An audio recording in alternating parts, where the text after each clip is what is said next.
La deuxième question, c'est est-ce que la Bible a été changée?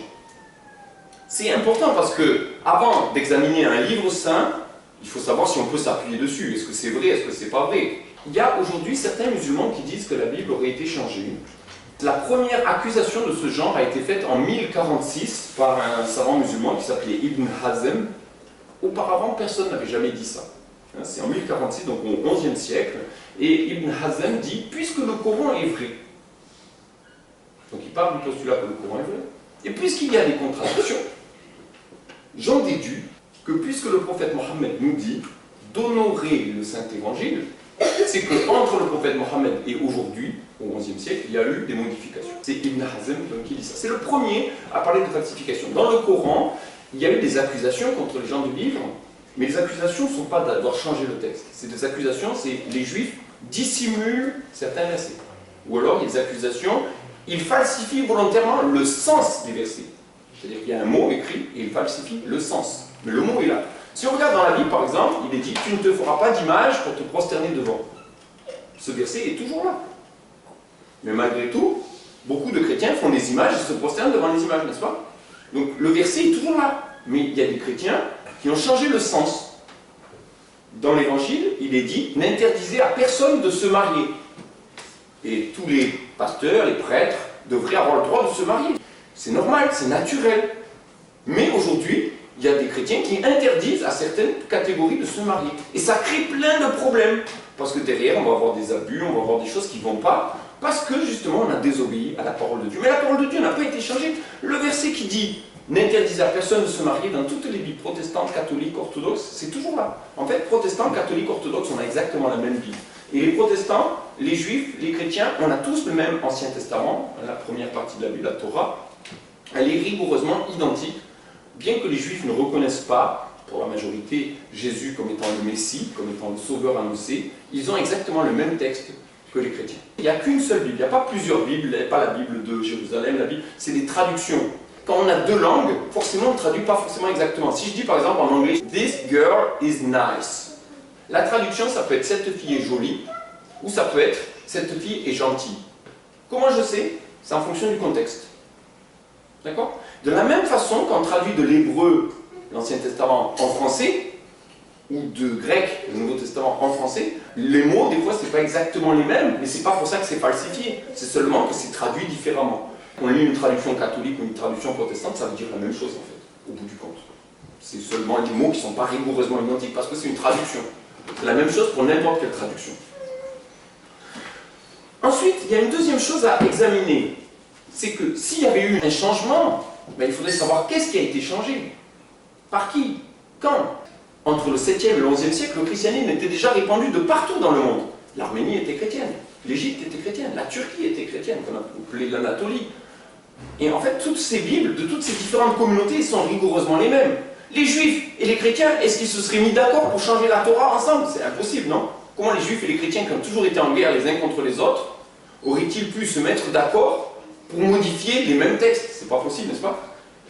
Si on regarde bien encore, on a des manuscrits qui datent d'avant Mohammed. On a 5500 manuscrits qui datent tout début de l'ère chrétienne. 5500 manuscrits écrits à la main et qui montrent bien que le texte qu'on a aujourd'hui est rigoureusement identique à ce qu'on a dans les manuscrits.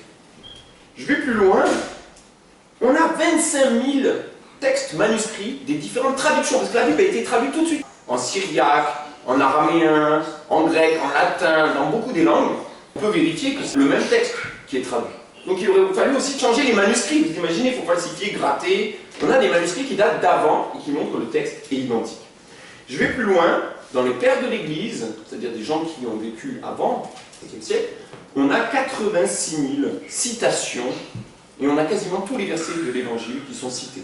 C'est rigoureusement identique.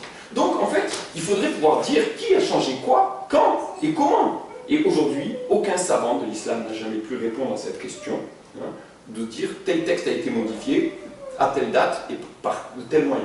C'est impossible en fait. On a trouvé encore dans une masque de momie, récemment, je ne sais pas si vous avez vu, cette année, un masque de momie, on ouvre du 1er siècle, hein, et on trouve un morceau de l'évangile, et là encore, le texte est conforme au texte d'aujourd'hui. Dans un morceau de momie, ils avaient fait du plâtre, vous savez, pour faire du plâtre de momie, il fallait du papier, et c'était un texte du 1er siècle qu'on retrouve dans cette masque de momie et qui est rigoureusement identique au texte qu'on a actuellement. Mieux que ça, on a découvert les manuscrits de la mer Morte, qui datent de avant Jésus-Christ. Et la grotte de Qumran a été abandonnée au moment du sac de Jérusalem en 70, donc du 1er siècle. Et tous ces manuscrits permettent de reconstituer des livres de l'Ancien Testament, mais qui permettent de montrer que tout le texte de la Torah est rigoureusement identique à celui qu'on a aujourd'hui. Pas de modification. De plus, si on regarde dans la Bible, plusieurs textes nous disent que c'est rigoureusement identique. Dans les psaumes, il est dit il n'y aura pas de changement aux paroles de Dieu. Jésus a dit le ciel et la terre passeront, mais mes paroles ne passeront pas. Jésus a encore dit de la Torah, il ne passera pas un iota, la plus petite lettre, pas un seul trait d'une lettre, que tout ne soit accompli. Le Coran est entièrement d'accord sur ce point. Il y a un verset dans le Coran, c'est dans la sourate 10, et au verset 64, il est dit « Il n'y aura pas de changement aux paroles d'Allah. » Il n'y aura pas de changement aux paroles d'Allah. Je répète la référence, c'est Coran 10, 64. Donc un texte qui peut être abrogé, un texte qui peut être changé, n'est pas la parole de Dieu, ne peut pas être la parole de Dieu. L'évangile n'a jamais été modifié, n'a jamais été changé, sinon il ne pourrait pas être la parole de Dieu. Mieux que ça, dans le Coran, sourate 5, verset 46, il est dit, il y a dans l'évangile la lumière et la direction. Sourate 5, verset 46. Dans le Coran, il est encore dit, au chapitre 10, sourate 10, verset 94, « Ô Mohammed, si tu es dans le doute sur ce qui t'a été descendu d'en haut, demande à ceux qui lisent le livre révélé avant. » C'est quoi le livre révélé avant? C'est la Bible. Coran, chapitre 16, sourate 16, verset 43, « Demandez aux gens du rappel », c'est comme ça qu'on appelle parfois les chrétiens dans le Coran, si vous ne savez pas, demandez aux gens du rappel si vous ne savez pas. Beaucoup d'histoires qui sont mentionnées dans le Coran, en fait leur texte se trouve dans la Torah et l'Évangile. Il y a eu ensuite d'autres savants qui ont dit d'autres choses, mais ça c'est le texte du Coran. Et quand le tafsir contredit le Coran, qui faut-il écouter? Le tafsir ou le Coran?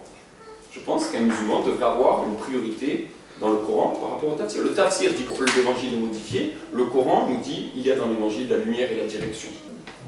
Donc si la Bible n'a pas été changée, ensuite il faut voir aussi comment on la comprend. C'est une chose supplémentaire.